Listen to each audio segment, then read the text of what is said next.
¿Alguna vez pensaste en cómo olía realmente un rey? No suene muy glamuroso, ¿verdad?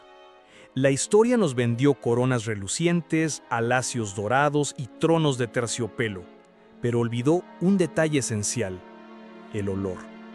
Porque detrás de los retratos de óleo y las leyendas de poder, hubo cuerpos humanos, cuerpos que sudaban, supuraban y en muchos casos no se bañaban jamás. Hoy no te vamos a hablar de batallas ni tratados.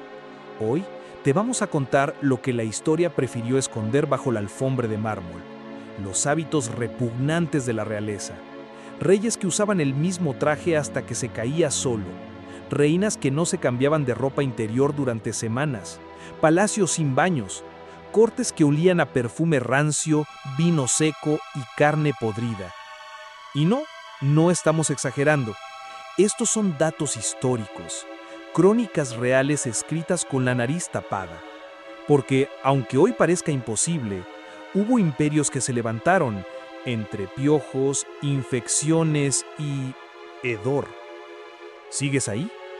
Bien, porque este viaje no es solo para curiosos, es para quienes quieren entender cómo el poder, la religión y la ignorancia convirtieron el cuerpo humano en un campo de batalla pestilente. Lo que vas a escuchar va a hacer que un retrato real te parezca más perturbador que una película de terror. ¿Te animas a oler la verdad? Pedro el Grande, el zar que arrastró a Rusia hacia la modernidad, sin arrastrar con él ni una pastilla de jabón. Hablamos del hombre que construyó ciudades con visión de futuro, que revolucionó la política rusa y que, paradójicamente, no creía en lavarse. Su nombre está escrito en los libros de historia con letras de oro, pero si se pudiera oler una página, más de uno cerraría el libro por puro instinto de supervivencia. Pedro medía más de 2 metros y tenía una energía casi monstruosa. Navegaba, dirigía batallas, fundaba astilleros, operaba soldados con sus propias manos. Todo sin cambiarse de ropa durante días, a veces semanas. Su atuendo era una mezcla tóxica de sudor seco, grasa, sangre y restos de comida. Y lo peor, le gustaba. No es que no pudiera asearse, es que no quería. Para él, limpiarse era una frivolidad burguesa, un lujo innecesario que lo acercaba demasiado a los blanditos de Occidente. ¿Y sabes qué es lo más preocupante? Que miles lo imitaron. En su corte, la falta de higiene no era un defecto, era una forma de respeto. Si Pedro apestaba, tú también debías apestar. Se convirtió en cultura, en política, en ideología. Incluso reprendía a los nobles que olían demasiado bien. Para él, la suciedad era una prueba de masculinidad y compromiso nacional. Mientras en Europa la aristocracia estrenaba jabones y perfumes, en Rusia el poder olía a botas mojadas y piel fermentada. ¿Te imaginas un palacio que huele como una trinchera? Ellos lo vivieron y lo aplaudieron. Embajadores europeos escribieron sobre Pedro con horror. Algunos describieron su presencia como una emboscada nasal. Un enviado suizo se desmayó durante una reunión oficial, no por política, por el hedor. Y es aquí donde uno se pregunta, ¿cómo logró ser tan respetado mientras olía tan mal? La respuesta es simple y brutal. Pedro era un genio del poder. Su cuerpo podía ser un desastre, pero su mente era implacable. Ahora, si te parece exagerado, espera, porque esto no es solo mugre superficial, es un estilo de vida. Pedro promovía la descomposición como símbolo de patriotismo. No era negligencia, era propaganda. En sus memorias, un cortesano escribió: «El zar huele como el pueblo, y el pueblo lo ama por eso». Una frase que explica por qué sus seguidores lo veneraban aunque su barba era un criadero de bacterias. Durante sus viajes a Europa, Pedro conoció la limpieza. Visitó hospitales donde los médicos se lavaban las manos, vio baños públicos, sistemas de drenaje. Pero al regresar a Rusia, dejó todo eso atrás. Eligió el lodo sobre el jabón. Eligió liderar desde la mugre. ¿Fue una decisión estratégica? ¿Una provocación ideológica? ¿O simplemente una forma brutal de recordarle a todos quién mandaba? Y no se trataba solo de un asunto personal. Pedro institucionalizó la inmundicia, la convirtió en cultura cortesana. El palacio se transformó en una trampa sensorial. Alfombras manchadas, paredes grasosas, un aire tan espeso que parecía cortarse con cuchillo. El zar dormía vestido, sudado y con botas embarradas. Su cama era una extensión del campo de batalla. Su aliento, una emboscada en cada conversación. Imagínate por un segundo estar en su presencia. Te anuncian una audiencia con el hombre más poderoso del este. Caminas por pasillos oscuros, cargados de humo, incienso rancio y perfume barato. Abrís la puerta y lo ves. Pedro, colosal, con la camisa abierta, manchas por todos lados, la barba brillando de grasa, el olor anticipándote la conversación. Y aún así, nadie decía nada, porque acercarse demasiado era arriesgar la vida, y criticar al zar era perderla. Y acá hay algo que muchos olvidan. La falta de higiene no lo hizo menos temido. Al contrario, lo hacía más temible. No necesitaba tronos de mármol ni coronas relucientes.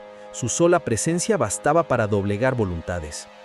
La leyenda cuenta que los soldados lo respetaban más porque no era uno de esos reyes de salón. Él se embarraba, sudaba con ellos, apestaba como ellos. Era un líder con olor a trinchera. Pero el precio era alto. Pedro vivía con infecciones crónicas, abscesos y llagas abiertas que nunca sanaban. Su piel estaba en constante estado de inflamación. Sus médicos, aterrados, le suplicaban tratamientos que él ignoraba por completo. Llegó a prohibir que lo tocaran durante los episodios febriles. Decía que un cuerpo fuerte no necesita ayuda, mientras su organismo gritaba por auxilio. Y aún así, la gente lo amaba. ¿Por qué? Porque les dio una Rusia nueva. No más aislamiento, no más oscurantismo total.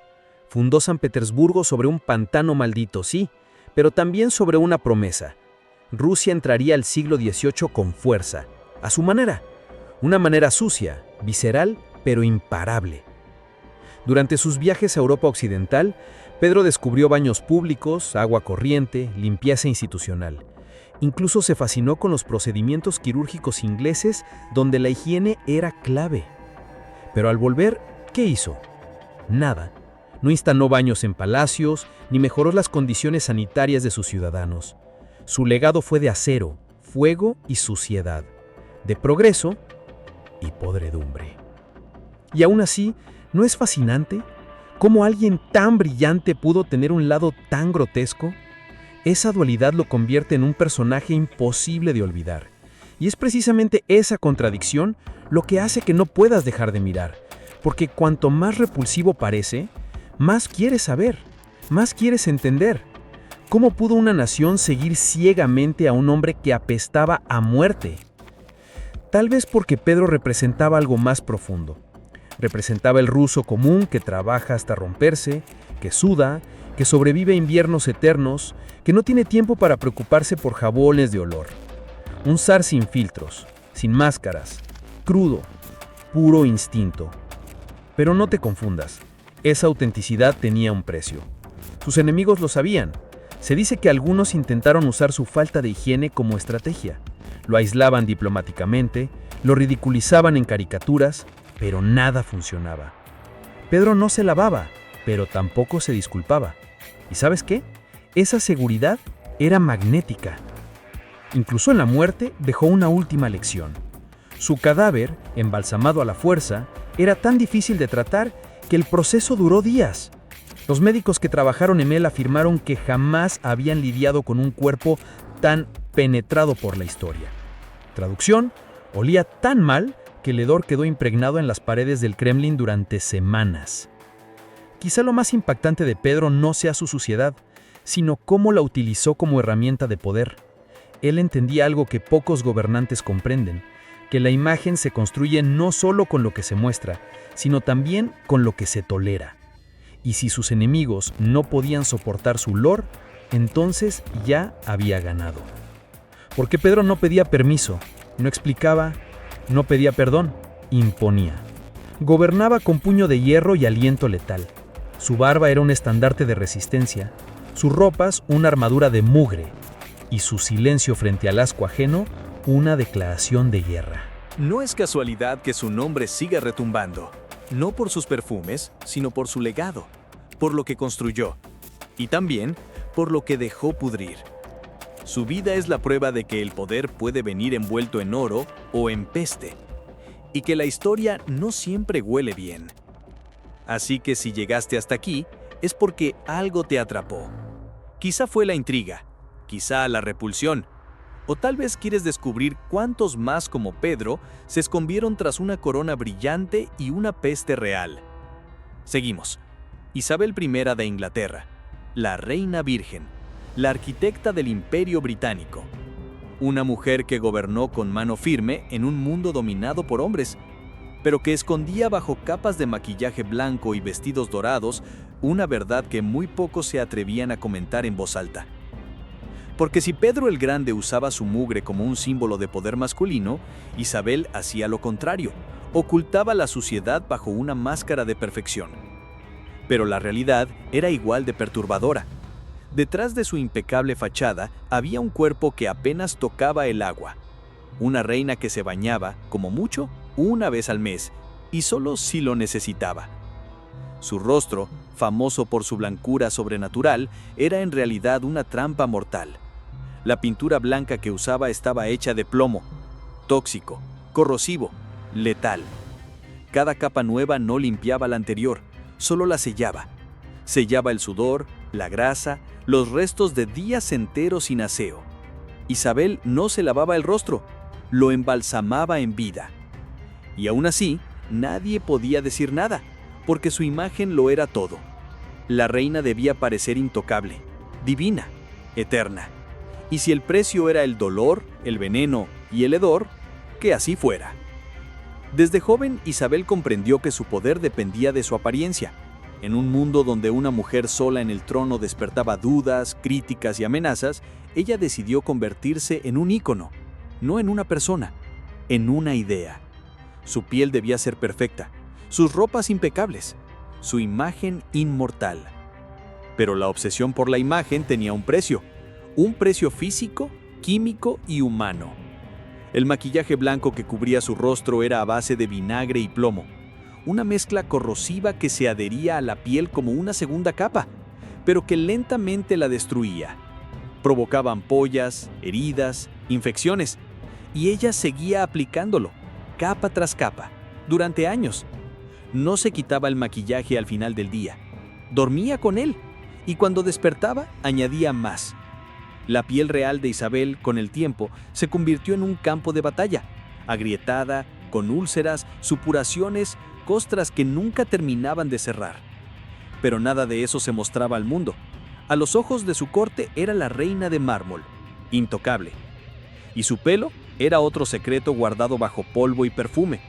No eran mechones naturales, eran pelucas elaboradas que rara vez eran lavadas. Se cubrían de polvos blancos, de esencias, pero jamás de agua. Atrapaban el olor del calcubello, los aceites, el polvo del ambiente.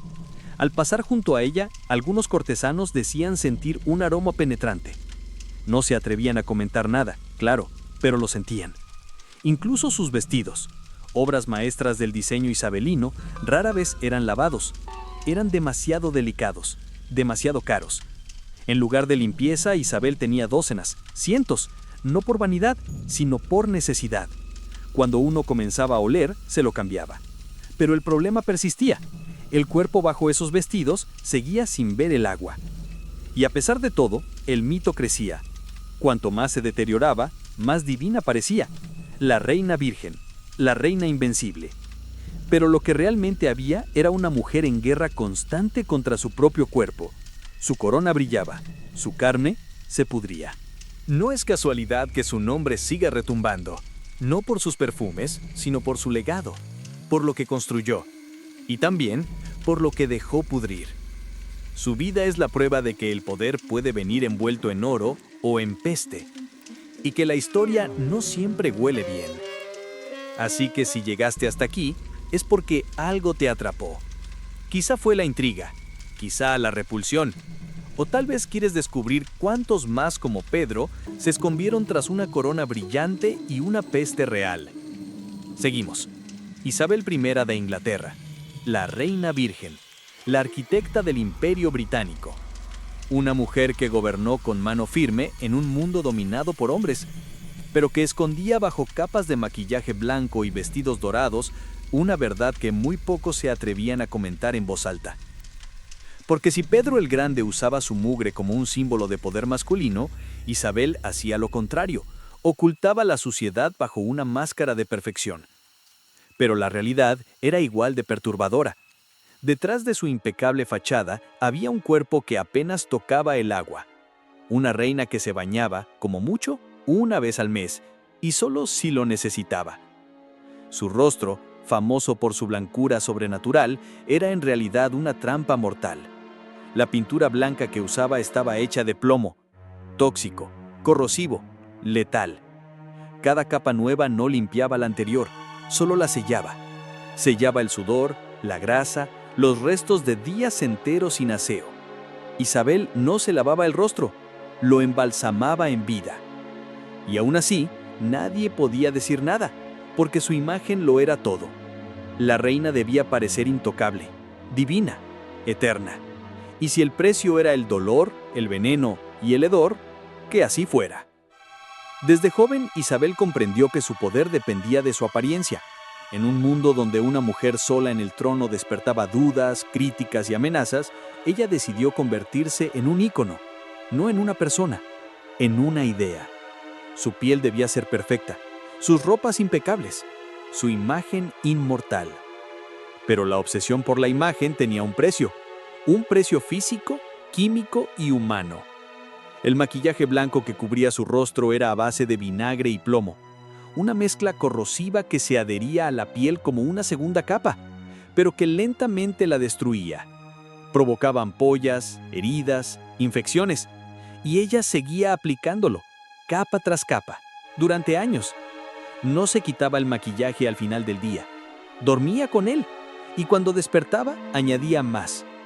La piel real de Isabel, con el tiempo, se convirtió en un campo de batalla, agrietada, con úlceras, supuraciones, costras que nunca terminaban de cerrar. Pero nada de eso se mostraba al mundo. A los ojos de su corte era la reina de mármol, intocable. Y su pelo era otro secreto guardado bajo polvo y perfume. No eran mechones naturales, eran pelucas elaboradas que rara vez eran lavadas. Se cubrían de polvos blancos, de esencias, pero jamás de agua. Atrapaban el olor del calcubello, los aceites, el polvo del ambiente. Al pasar junto a ella, algunos cortesanos decían sentir un aroma penetrante. No se atrevían a comentar nada, claro, pero lo sentían.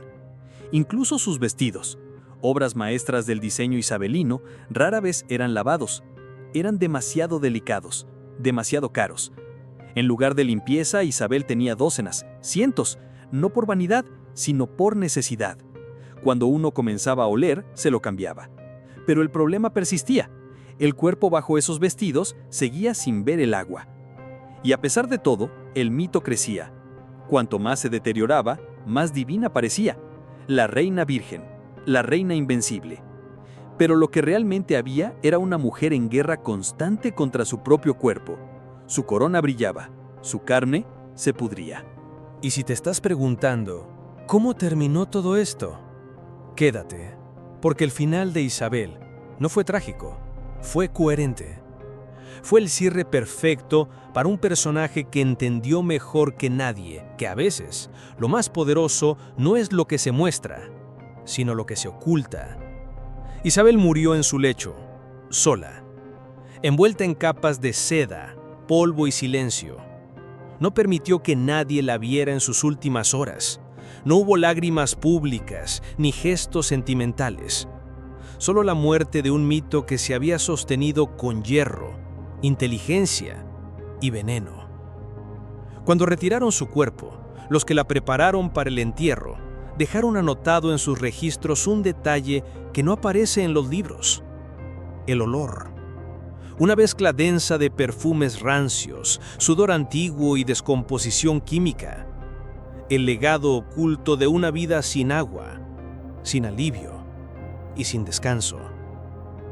Pero su historia no se borra, porque Isabel no solo gobernó Inglaterra, también redefinió el poder, lo vistió de seda, lo maquilló de plomo y lo aisló con distancia. Y aún así, funcionó. Funcionó tan bien que siglos después seguimos hablando de ella, y lo haremos por mucho tiempo más.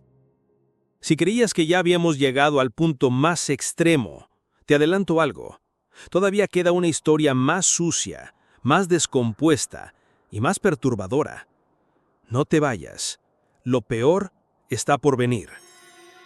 Isabel de Castilla, la mujer que unificó España, financió el viaje de Colón y expandió su imperio por océanos y continentes.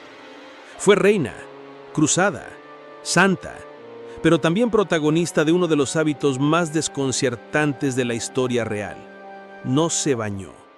Jamás. Solo lo hizo 2 veces, al nacer y al casarse. Y nunca más. Para Isabel, el agua no era símbolo de limpieza, era una amenaza. La pureza no se encontraba en el baño, sino en la oración, en la penitencia, en el castigo del cuerpo. Su fe era tan radical que convirtió la mugre en virtud. Creía que bañarse era abrir las puertas del alma al demonio. Así de literal. ¿Y cuál fue el resultado? Un cuerpo sellado por capas de ropa, de sudor, de suciedad acumulada durante años. Isabel no usaba vestidos. Usaba fortalezas de tela que no se quitaban ni para dormir. Solo se cambiaban cuando literalmente se deshacían del cuerpo.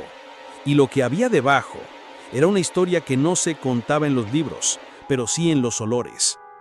Quédate, porque lo que viene no es una crítica a su reinado. Es una exploración del precio físico de su santidad. Una reina cubierta de poder y de plagas. El ambiente en la corte de Isabel era un reflejo de su cuerpo, cerrado, sofocante y cargado. No había ventilación ni higiene básica. Para compensar, se quemaban inciensos a todas horas, no como gesto religioso, sino como medida de emergencia, porque acercarse a la reina sin protección aromática era una experiencia que pocos deseaban repetir. Isabel creía que el sufrimiento del cuerpo elevaba el alma. Por eso sus vestidos eran gruesos, pesados, construidos con varias capas de lana, terciopelo y lino. No los lavaba, no los renovaba con frecuencia. Se los colocaba encima, día tras día, hasta que comenzaban a pudrirse literalmente. Las costuras cedían, las manchas se endurecían, el tejido se degradaba y solo entonces lo reemplazaba. Lo más perturbador, bajo esas capas se gestaban pequeñas colonias de parásitos.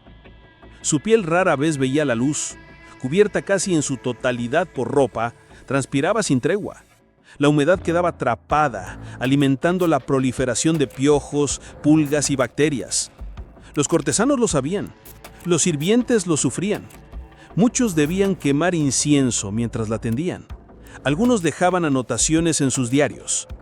El aire alrededor de su majestad es denso, como si el pecado hubiera tomado forma. No era exageración poética, era una verdad corporal.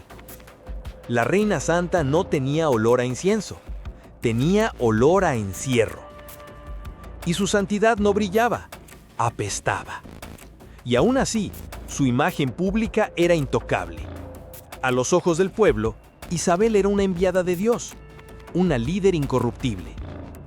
Pero en privado, sus hábitos generaban malestar. Algunos nobles se alejaban por razones médicas, otros por motivos más profundos. Sabían que algo en ese cuerpo no estaba bien, que el precio de esa pureza no era espiritual, era físico. Y si crees que esto es todo, espera, porque lo que ese cuerpo escondía no era solo sudor, era algo mucho más inquietante. Fe ciega, dolor perpetuo y una guerra silenciosa contra la higiene. El cuerpo de Isabel era el campo de batalla donde su espiritualidad enfrentaba a su biología, y te lo advierto, en esa guerra el cuerpo perdía. Las enfermedades cutáneas eran constantes, infecciones, dermatitis, llagas abiertas, todo agravado por la falta de higiene. Pero los médicos de la época, atados también por las creencias religiosas, poco podían hacer. Algunos proponían baños secos con hierbas o rociados con vino. pero ella los rechazaba. Cualquier líquido sobre su piel era considerado una debilidad del alma. En vez de limpieza, se recurría a la ocultación. Más perfume, más incienso, más oración. El pecado era físico, y cuanto más oliera, más santa debía ser. Su cuerpo se convirtió en un altar cerrado, donde ni el agua ni el aire tenían acceso. Y sin embargo, gobernaba. Su poder político no decayó con el olor. Al contrario, algunos cronistas insisten en que esa entrega radical, ese sacrificio constante del cuerpo, era interpretado como virtud, como señal de santidad. El pueblo veía a Isabel como una reina mártir, un cuerpo terreno entregado al fuego espiritual. Pero ese fuego, por dentro, la estaba quemando viva. Algunos testimonios hablan de reacciones alérgicas extremas, de llagas tan grandes que necesitaban vendajes constantes, de infecciones cutáneas, de un aliento que podía sentirse a distancia. Todo esto registrado, pero silenciado, porque el mito de Isabel no admitía manchas ni físicas ni morales. Era perfecta, y punto. Las mujeres de la corte la imitaban. Algunas comenzaron a evitar el baño, a usar capas excesivas de ropa, a envolver sus cuerpos con lo que llamaban pureza textil. El resultado fue un efecto dominó de enfermedades cutáneas y plagas en la nobleza. El castillo se convirtió literalmente en una cámara de fermentación. Pero nadie cuestionaba nada, porque ¿quién se atrevía a decir que la reina olía mal? ¿Quién podría enfrentar el aura sagrada que ella misma había cultivado? Su poder no solo estaba en el trono, sino en el silencio que imponía. Nadie hablaba de su cuerpo, nadie lo describía, solo lo sufrían. Y tal vez ese fue su verdadero triunfo, convertirse en mito, en una figura tan elevada que hasta su hedor fue reinterpretado como sacrificio. Pero en el fondo todos sabían, incluso sus propios confesores lo admitían entre líneas. Una reina que se alejaba del agua, pero se acercaba al cielo, a cualquier precio. Si aún estás mirando esto, presta atención, porque lo que viene es aún más duro. Porque Isabel no fue la última reina que hizo de la suciedad un trono, pero sí fue la que elevó el hedor a santidad. Lo que sigue te va a revolver algo más que el estómago. Isabel murió como vivió, cubierta, silenciosa y fiel a su idea de pureza. Su cuerpo, deteriorado por dentro, fue preparado sin grandes ceremonias. El olor que dejó, según documentos ocultos, obligó a ventilar durante días la estancia real. No fue un escándalo, fue una costumbre. El hedor de los santos no escandaliza, se acepta. Durante siglos, los libros la ensalzaron, la pintaron con aura celestial, con mirada resuelta y gesto firme. Pero nunca hablaron de su piel, de sus vestidos podridos, ni de los insectos que se alimentaban de su cuerpo, porque eso no encajaba con la imagen de la reina santa. Y sin embargo, ahí estaba la verdad. Isabel gobernó un imperio, dictó el destino de continentes enteros y dejó tras de sí una estela de santidad y descomposición. Una mujer cuya fe fue tan intensa que la llevó a rechazar incluso lo más básico, el agua, el alivio, el cuidado del cuerpo. Hoy, su figura sigue siendo venerada por muchos, pero si la historia tuviera olor, tal vez pensaríamos distinto. Y si crees que esto fue impactante, espera lo que sigue, porque las coronas no siempre brillan. A veces, apestan. Seguimos. Juana I de Castilla, más conocida por el apodo que la historia le impuso, la Loca. Pero lo que muchos no saben es que la locura no fue su mayor carga. Fue el pretexto perfecto para encerrar a una mujer incómoda, porque detrás de su imagen distorsionada hay otra verdad. Juana vivió décadas en reclusión total, sin bañarse, no por fe ni por poder, por abandono, por castigo. Y malina esto, una reina legítima, hija de los reyes católicos, encerrada por su propia familia en un convento convertido en prisión, durante más de 40 años, sin contacto con el exterior, sin luz, sin visitas, sin higiene. Juana no fue una reina loca, fue una mujer aislada, hundida en la oscuridad y en la suciedad más absoluta. Lo más perturbador no fue su encierro, fue lo que su cuerpo vivió dentro de ese encierro. porque a Juana no solo la silenciaron, la dejaron pudrirse, y nadie hizo nada. Nadie escribió sobre su olor, nadie describió su piel, pero todos sabían. Quédate, porque la historia de Juana no se mide en batallas ni decretos, se mide en abandono, encierro y el hedor de una injusticia que todavía hoy apesta. El encierro de Juana no fue simbólico, fue brutal. Su celda, en Tordesillas, era pequeña, oscura y húmeda. No tenía acceso a agua corriente, no tenía servicio médico, y durante décadas nadie se ocupó de su aseo personal. Nadie. Ni un asistente, ni una enfermera. La reina fue dejada sola, prisionera de su cuerpo, de su olor, de su deterioro físico. Las crónicas más discretas afirman que Juana pasaba meses sin cambiarse de ropa, años sin lavarse el cabello. Su vestido era su abrigo, su cama, su única protección contra el frío de Castilla y contra el olvido. A veces lloraba, a veces gritaba, pero la mayoría del tiempo simplemente permanecía en silencio, esperando. Su cuerpo se deterioraba mientras el mundo fingía que ya no existía. El hedor en su celda era insoportable. Los pocos que entraban lo hacían por obligación y salían con náuseas. Un emisario del emperador Carlos V escribió que la habitación de su madre huele a tumba, pero nadie hizo nada, porque admitir la verdad equivalía a aceptar un crimen político. Juana era un símbolo peligroso, una reina que nunca abdicó, que no murió, pero tampoco vivía. Y su cuerpo se convirtió en la metáfora perfecta de ese limbo, un cuerpo real, en estado de descomposición lenta, olvidado, pero presente. Un recordatorio viviente, y maloliente, del precio que se paga por el poder en manos equivocadas. Y si pensás que esto es una exageración, te invito a seguir, porque el deterioro de Juana no fue invisible, fue ignorado, y eso lo vuelve mucho más inquietante.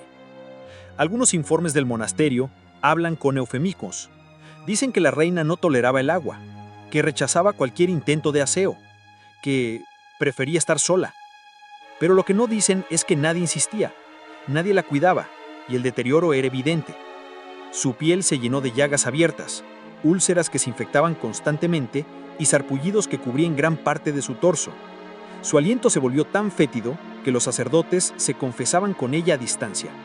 El cabello, que alguna vez fue orgullo de la corona, se convirtió en una maraña inmóvil pegada al cuero cabelludo, donde los piojos y las pulgas tenían residencia permanente.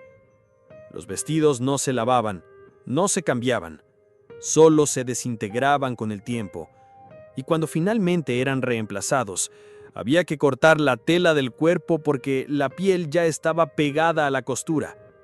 Pero lo más espeluznante era el silencio. Un silencio institucional. El rey Felipe, su esposo, la encerró. Su hijo, Carlos V, la mantuvo prisionera. Y la corte entera hizo lo que mejor sabía hacer: callar. Porque hablar del cuerpo de Juana era reabrir un capítulo incómodo de la historia española. Uno donde no hay locura, sino traición. Los documentos oficiales la describen como reina en descanso, mujer piadosa, paciente espiritual. Nadie se atrevía a escribir lo evidente, que su aislamiento no era solo físico, era también sensorial, un castigo total, un borrado gradual de su humanidad. Y si todavía estás acá es porque quieres saber más, porque algo en esta historia no te suelta, y eso es exactamente lo que la hace tan poderosa.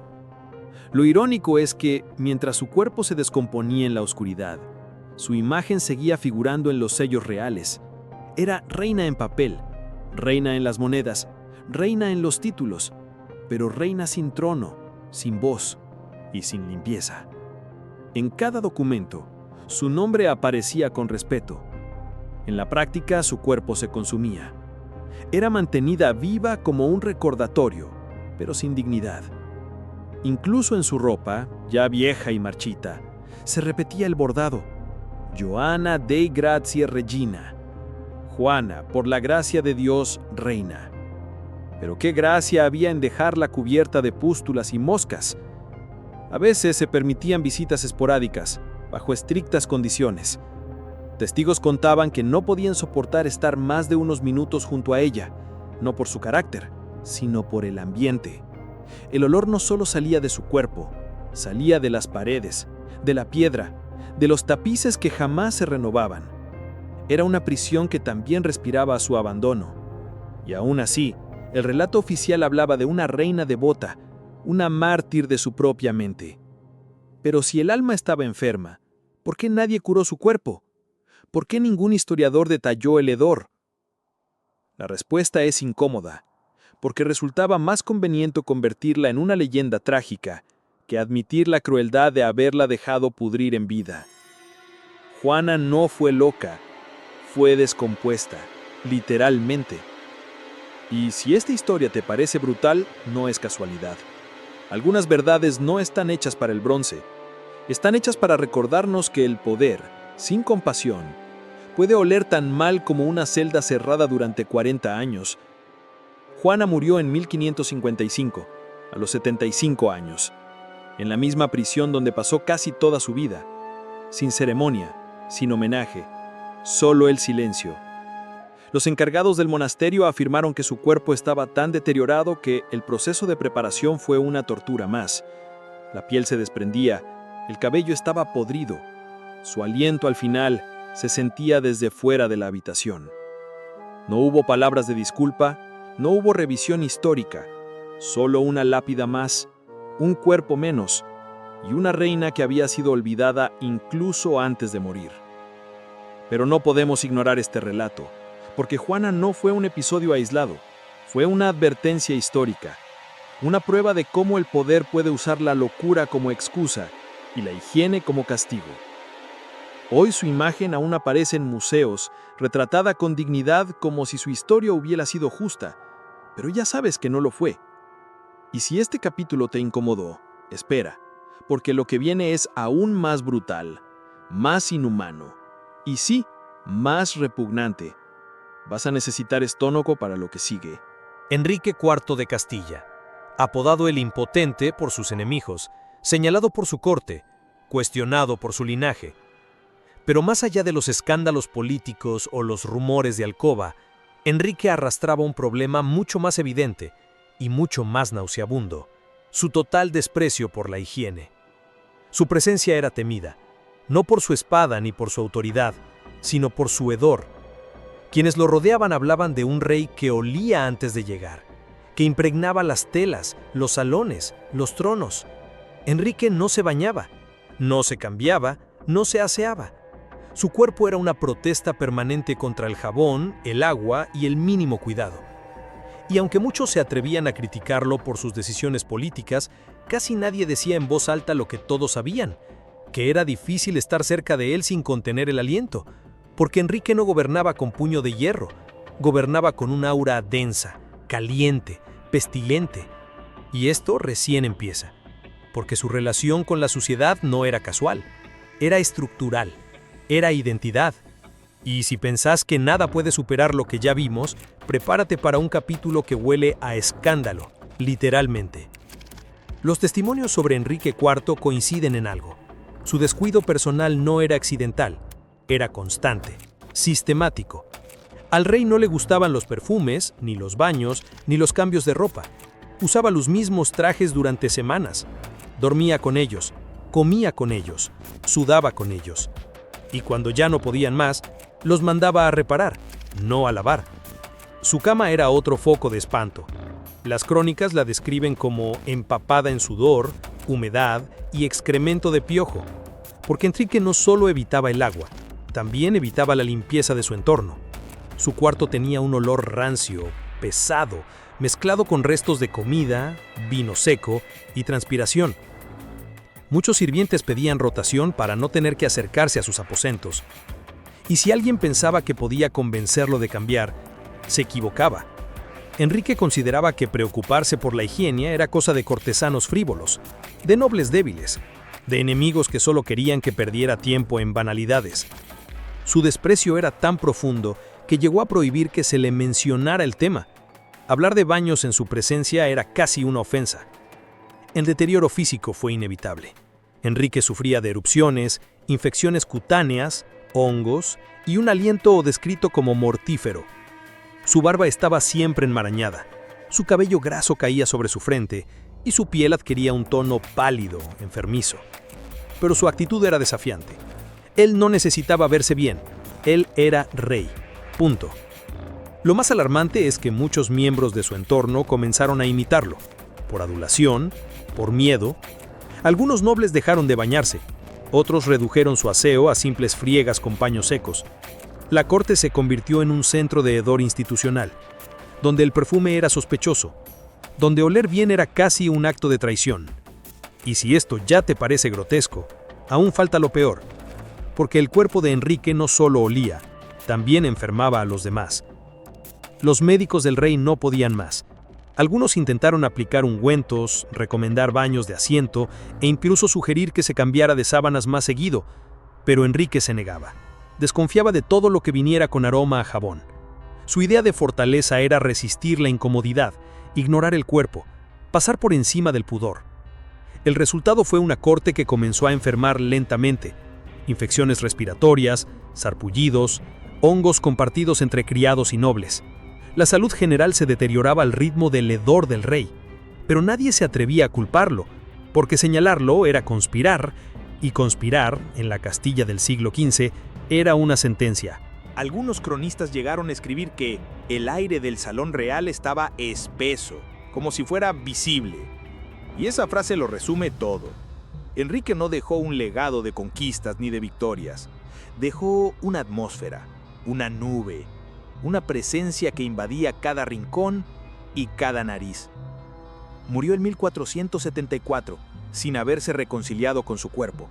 Fue enterrado con honores, pero el recuerdo que dejó en quienes lo conocieron no fue su linaje, ni su política. Fue su olor. Un olor que marcó generaciones, que convirtió un palacio en pantano, que convirtió al rey en un espectro olfativo. Y si llegaste hasta aquí, es porque algo te incomoda y te atrapa. Porque a veces, los reyes no se visten de oro, a veces se visten de mugre, de miedo y de silencio. Lo que sigue, te lo prometo, va a desafiar no solo tu estómago, sino tu idea de lo que significa tener poder. Luis XIV, el Rey Sol, el monarca absoluto por excelencia. Vivió en el Palacio de Versalles, rodeado de mármol, oro y jardines eternos. Pero detrás de la opulencia se escondía un detalle que pocos se atreven a mencionar. Luis XIV, el hombre más poderoso de Europa, odiaba bañarse. Sí, el rey del esplendor, el amante del arte, el símbolo de la elegancia cortesana, vivía entre capas de perfume y sudor seco. Porque en la Francia del siglo XVII el agua era vista con desconfianza. Se creía que abría los poros, que debilitaba el cuerpo, que invitaba a enfermedades. Así que, en lugar de bañarse, se perfumaban, se empolvaban, se tapaban. Luis no era una excepción, era el rey del disimulo. Se cambiaba de ropa varias veces al día, sí, pero no por limpieza, sino por protocolo. El cuerpo seguía siendo el mismo, un cuerpo que rara vez tocaba el agua. Y cuanto más grande era su corte, más intensa era la fragancia y más profunda la mugre. Si pensabas que la realeza francesa olía a flores, mejor quédate, porque lo que sigue tiene más almizcle, orina y podredumbre que aroma imperial. Versalles era una joya arquitectónica, pero también una trampa sanitaria. El palacio fue diseñado sin baños, literalmente. No había cuartos dedicados a la higiene. Los cortesanos hacían sus necesidades detrás de columnas, cortinas o en jarrones de plata. El hedor subía por los pasillos y se instalaba en las alfombras. Y en el centro de todo ese caos estaba Luis. El Rey Sol se cambiaba de camisa hasta 3 veces por día, pero rara vez se lavaba el cuerpo. Su aseo consistía en frotarse con paños aromáticos, en aplicarse aceites y lociones, jamás con agua. Solo en ocasiones excepcionales como enfermedades graves o heridas se permitía un baño parcial. Y aún así se hacía con temor, porque para él, como para muchos de su época, el agua era una amenaza médica. Los perfumes lo cubrían todo. Luis usaba fragancias tan intensas que algunos visitantes extranjeros salían mareados de sus audiencias. En una carta, un embajador inglés escribió: «Nunca imaginé que un hombre pudiera oler tanto sin haberse bañado jamás». Pero en Versalles, el exceso era norma. No importaba si olía bien, solo que oliera a algo. Y lo más sorprendente es que esto no era un secreto, era parte del ritual. Luis no se avergonzaba, no se escondía, todo estaba coreografiado, desde la forma en que se vestía hasta cómo disimulaba su suciedad. Se decía que sus criados sabían exactamente en qué zonas del cuerpo aplicar polvos especiales para controlar el hedor, como si su cuerpo fuera un escenario y cada mañana una función. Y la corte imitaba, copiaba, nadie quería ser el raro que se bañaba. Así que se empolvaban, se embalsamaban vivos, mientras las enfermedades cutáneas se volvían epidemia entre los nobles.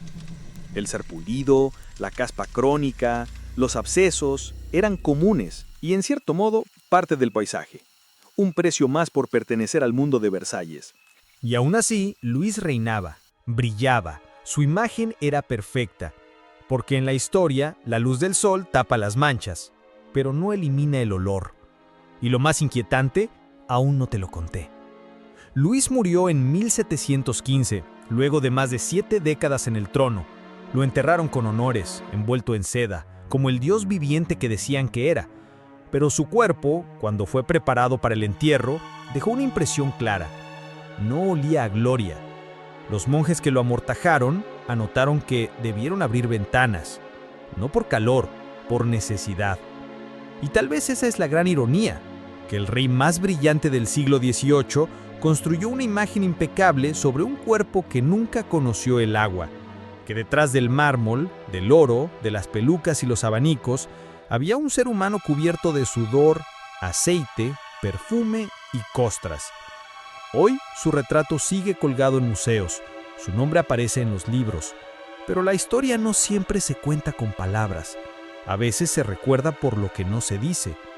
Y si tuvieras que caminar por los pasillos originales de Versalles sin filtros, sin ambientadores, quizás entenderías por qué en esa corte hasta el lujo tenía olor a encierro. ¿Seguimos? María I de Escocia, la reina mártir, la católica en tierra de protestantes, la mujer cuya vida terminó en un cadalso, pero que antes de eso dejó un legado de conflictos, conspiraciones y un hábito que pocos mencionan, su total desinterés por la higiene. Entre los dramas políticos, las guerras religiosas y los matrimonios estratégicos, hay un aspecto casi borrado de su historia: el olor. María pasaba semanas sin asearse, sin cambiarse de ropa interior, sin cuidar mínimamente su cuerpo, no por falta de recursos, sino porque, como muchos nobles de su época, creía que el agua traía más peligros que beneficios. ¿Y cuál fue el resultado? Una reina rodeada de lujo que arrastraba una nube persistente de sudor, flujo, polvo y perfume rancio. Los embajadores que visitaban su corte hablaban en sus cartas de una belleza altiva con un aroma penetrante. Pero nadie lo decía en público, porque criticar a una reina podía costarte la cabeza. Y esto es solo el inicio, porque María, en su caída, no solo perdió el trono, perdió el control sobre su propio cuerpo, y lo que vino después fue aún más insoportable. Cuando María fue encarcelada en Inglaterra, su situación higiénica se volvió aún más crítica. Pasó los últimos 19 años de su vida prisionera en castillos húmedos, sin baños funcionales, con ropa que rara vez se cambiaba. Los guardias reportaban el estado de su celda con preocupación. La humedad era constante, el olor insoportable. Pero lo más impactante era cómo ella misma reaccionaba.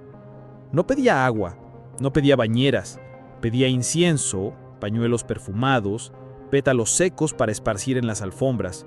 Y aun cuando tenía acceso a agua caliente, prefería aplicarle en los pies o en las manos, jamás en el resto del cuerpo. Su cabello, famoso por su color rojizo, se volvió quebradizo, lleno de grasa, opaco. Su piel desarrolló erupciones, y su aliento, tras años de infecciones bucales sin tratamiento, se volvió un problema diplomático. Algunos visitantes solicitaban ventanas abiertas, otros pedían reuniones más cortas, pero nadie decía la verdad, nadie se atrevía. Y mientras su cuerpo se descomponía en vida, la leyenda de su belleza seguía intacta en retratos, poemas y rumores, porque nadie quería aceptar que la reina mártir también apestaba, que bajo esos vestidos bordados había carne en fermentación, no divinidad. Pero falta el final. porque cuando María murió, el hedor no se fue con ella. La execución de María I de Escocia fue un espectáculo. Llevaba un vestido de terciopelo rojo, un velo negro y un rosario colgado del cuello. Pero cuando los verdugos la desnudaron para prepararla, retrocedieron. El olor a encierro, a cuerpo no lavado, a heridas sin sanar, los golpeó como una bofetada. Su ropa interior estaba podrida, literalmente. Los registros indican que hubo que cortar parte del corsé porque estaba adherido a su piel. Las sábanas que cubrían su celda fueron quemadas, no por respeto, sino por precaución.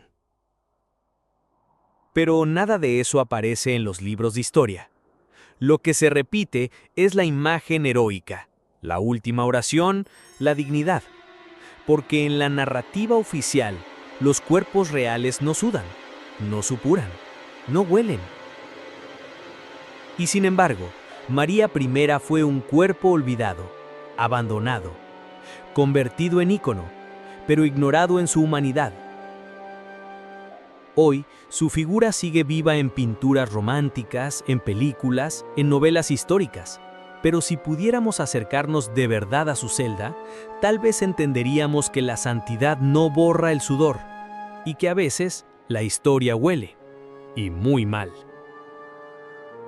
Porque cada reina tiene su corona y su hedor, y María no fue la excepción. Lo que viene quizá huela aún peor. Catalina de Medici, reina consorte de Francia, madre de reyes, estratega implacable y una de las mujeres más temidas de su siglo. Su nombre está rodeado de leyendas, envenenamientos, intrigas palaciegas, guerras religiosas. Pero entre tanta sangre derramada, hay un detalle más íntimo, más silencioso y más fétido. Catalina no se bañaba. Nacida en el seno de la poderosa familia Medici, creció en un entorno donde el perfume era más importante que el agua. Desde joven, aprendió que cubrir los olores era un arte cortesano. El aseo se reducía a lavados parciales con pañuelos húmedos o a aplicaciones de vinagre aromático. Pero el agua, como siempre, en la nobleza europea del siglo XVI, era vista con sospecha. Y cuando llegó a Francia, trajo con ella toda esa filosofía. Se convirtió en una figura clave en la corte, pero también en el símbolo de una era donde los cuerpos reales olían a incienso rancio, a cuero encerrado y a enfermedad. Catalina podía conspirar contra un reino entero mientras su piel fermentaba bajo 7 capas de seda. Y lo que sigue va a dejar claro que su verdadero veneno no estaba solo en sus copas, sino en su propio cuerpo. Catalina tenía su propio ritual matutino. No incluía agua. Su aseo consistía en ser frotada por sus sirvientas con toallas empapadas en vinagre de rosas o alcohol perfumado. Luego se le aplicaban capas de polvos aromáticos, sándalo, almizque, ámbar gris. Su piel rara vez respiraba, y su cuerpo, cubierto de corsetes apretados y túnicas pesadas, sudaba en silencio. Era común que pasara días enteros sin cambiarse de ropa interior. Algunas de sus prendas eran tan ajustadas y tan poco ventiladas que generaban rosaduras, úlceras e irritaciones permanentes. A pesar del sufrimiento, Catalina seguía el mismo patrón: cubrir, tapar, esconder, nunca lavar. El palacio olía a una mezcla de flores muertas, incienso y carne encerrada. Quienes la rodeaban lo sabían, pero lo normalizaban, porque en la corte, el olor corporal no era un problema, era una costumbre compartida. Catalina incluso diseñó su propio perfume a base de civeta, una sustancia extraída de las glándulas de un mamífero, y lo usaba en exceso. La ironía era brutal. Mientras planeaba asesinatos y pactos secretos con precisión quirúrgica, su cuerpo se cubría de llagas y olores, y nadie decía nada, porque el poder en esa época era más fuerte que el sentido común, y la nariz también podía ser cómplice del silencio. ¿Y sabes lo peor? Catalina nunca cambió, ni cuando envejeció, ni cuando enfermó. Su relación con la higiene fue la misma hasta el último día, y eso se notó. Catalina murió en 1589, a los 69 años. Su cuerpo fue velado con todas las pompas de la corona francesa, pero cuando lo prepararon para el entierro, los sirvientes dejaron constancia del estado del cadáver. La piel estaba cubierta de manchas oscuras, con llagas abiertas y un olor tan penetrante que las ventanas del castillo se mantuvieron abiertas durante 3 días. Los registros médicos de la época hablan de infecciones múltiples, de una mezcla de pus, sudor seco y perfume rancio, el legado de una mujer que dominó la política, pero fue esclava de su propio cuerpo. En los retratos aparece como una figura imponente, casi sagrada, pero detrás del lienzo hubo una reina que prefirió perfumarse la podredumbre antes que enfrentarla. Una mujer que entendía el poder, pero nunca entendió el agua. Y si crees que esto fue grotesco, espera a lo que sigue, porque los tronos esconden secretos, pero los cuerpos, esos nunca mienten. Y ahora que lo sabes, ¿seguiría respirando tranquila en sus salones? Leopoldo I de Bélgica, el fundador de la monarquía belga, el diplomático que supo navegar entre imperios, un hombre que se presentó al mundo como refinado, educado, racional, pero que en privado mantenía uno de los hábitos más desconcertantes de la realeza europea, una aversión profunda al agua. Sí, Leopoldo evitaba bañarse. Su ritual diario consistía en cambiarse de ropa interior, rociarse con perfumes intensos y aplicar polvo seco sobre las axilas y la entrepierna. Nada de duchas, nada de baños completos. La piel se limpiaba al seco, y lo húmedo era visto como un riesgo innecesario. ¿Y el resultado? Un cuerpo bien vestido, perfumado por fuera y fermentando por dentro. Dicen que sus ayudantes personales se turnaban para no desmayarse durante el arreglo matutino, que sus sillas eran tapizadas con telas absorbentes, que su cama debía cambiarse cada 2 días, no por limpieza, sino por olor. Y esto es solo el principio, porque su legado también apestaba. En las cartas privadas de la corte belga se mencionaban, con cuidado, las peculiaridades del rey, pero todos sabían a qué se referían. Leopoldo tenía pánico a los resfriados, a las fiebres, a los vapores malignos que, según él, se activaban cuando el cuerpo estaba mojado. Por eso, nunca tomaba baños. Solo se sentaba en un sillón especial donde lo rociaban con fragancias mientras se robaba con toallas secas. Sus médicos trataban de convencerlo, sin éxito. Le ofrecían baños tibios de hierbas, tratamientos de vapor. Él los rechazaba todos. Prefería confiar en el alcanfor, en el vinagre y en la rotación constante de camisas. A veces usaba 3 camisas al día, no por sudor, sino por miedo. El problema fue que su hábito se volvió costumbre en la corte. Ministros, asistentes y hasta familiares comenzaron a imitar su estilo seco. Se dejaron de usar jabones, se aumentó el consumo de perfumes, el castillo adquirió un aroma denso, mezcla de madera húmeda, polvo, sudor encubierto y colonia fuerte. Los invitados extranjeros, sin saberlo, entraban en una atmósfera sellada, donde todo parecía elegante, pero todo olía a encierro. Y mientras tanto, el rey seguía proyectando una imagen perfecta. En los retratos, siempre impecable. En los documentos oficiales, siempre racional. Pero la realidad era otra. Su cuerpo acumulaba capas de piel muerta, poros obstruidos y una serie de infecciones cutáneas que, según registros médicos ocultos, se trataban con ungüentos de mercurio. Nadie hablaba del tema, porque Leopoldo, aunque civilizado, era rígido, autoritario, y si alguien osaba sugerirle un baño, era despedido. Así de simple. En su palacio, la limpieza no era una rutina, era una amenaza. Y lo que vino con su legado fue incluso peor, porque si su cuerpo olía, su historia directamente apestaba. Leopoldo murió en 1865, rodeado de pompas, honores y rituales, Pero los asistentes a su lecho final anotaron que el ambiente era sofocante, que el rey expiró cubierto en mantas, empolvado, sin haber tocado el agua en semanas, y que el cuarto necesitó ser ventilado por más de 24 horas. Su funeral fue majestuoso, pero entre los encargados de preparar el cuerpo corrió el comentario de que nunca habían visto un cadáver tan conservado por fuera y tan fermentado por dentro. Porque su piel no brillaba, su carne no descansaba, su cuerpo hablaba. Y esa es la paradoja de Leopoldo. Un rey que buscó la limpieza sin agua, la salud sin contacto, la elegancia sin higiene. Hoy es recordado como el gran diplomático europeo. Pero si los muros de su palacio pudieran hablar, no lo harían. Tosían. Y si llegaste hasta acá, es porque quieres saber más.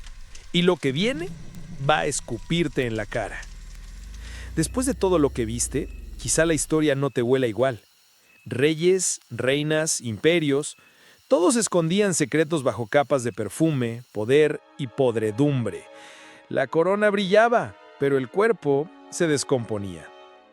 No fue casualidad, fue estrategia. El olor era parte del poder, y el silencio, su cómplice. ¿Y si te dijera que aún quedan más casos? ¿Más escándalos?